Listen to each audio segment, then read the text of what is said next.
Because these are the things they sort of told me in the one-on-one interviews. Stan, we like you as a person, we like you as a coach, we like you as assistant coach, we like the way we train, we like the way we do things, but there's one thing we don't like. I said, what's that? And they said, we don't like the fact that we use terms, we don't like the fact that you do this.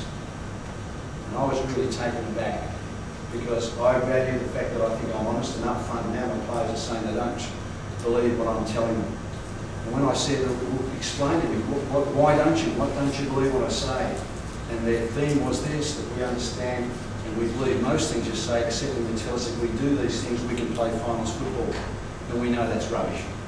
So why do you say that? And their response was, because we've only got 4 good players, the rest can't play. And what I'd come to understand is that the belief systems within this group were very fragile. The reality is that they were just living their life and their game because of what was being said about the river, and this almost became a cop-out for them in that way.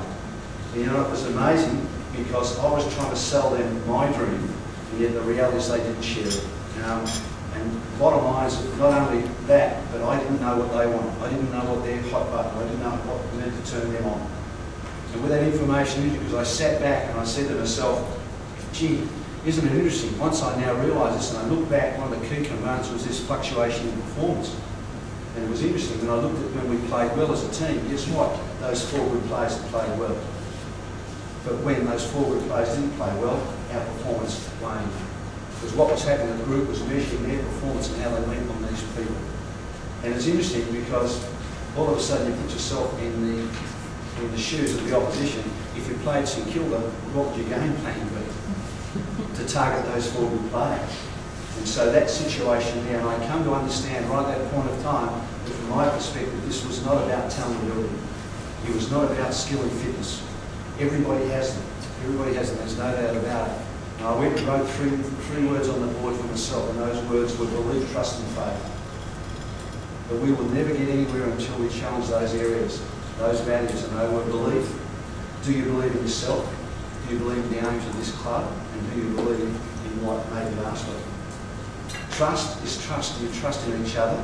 And do you trust what is being asked of you? And faith, to me, really is the ability to stick to those beliefs and trusts under adversity. It's okay to claim those things when things are going well, but what about when we're challenged in that situation? These are the things we need to do, and I needed to, and I put them on the board from the playing group and said, unless we embrace these things, it's no good going any further.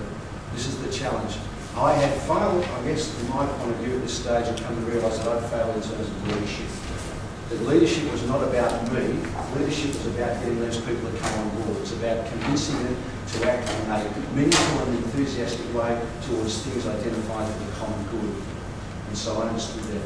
But if this belief, trust and faith is so critical, before I actually get them and challenge them, I need to challenge myself. Do I, as a leader, do I have those things? Do I believe in terms of myself about my playing group in that way? And my answer straight up was, of course I do. I wouldn't be here if I didn't do that. But then the most important thing was, do my actions reinforce that? And all of a sudden I step back and realise, no, they don't. And in simple terms, what I come to understand is that whenever I spoke to the group, whenever I asked for opinions and stuff like that, have a guess who I always deferred to? 4 good players. And every time I did that, I was just sending this message that I was reinforcing, that I was just going to these people. And so I put them on a pedestal in that situation. And I come to understand right at that point in time that success is not going to be driven by me. It is not going to be driven by me, it's going to be driven by them.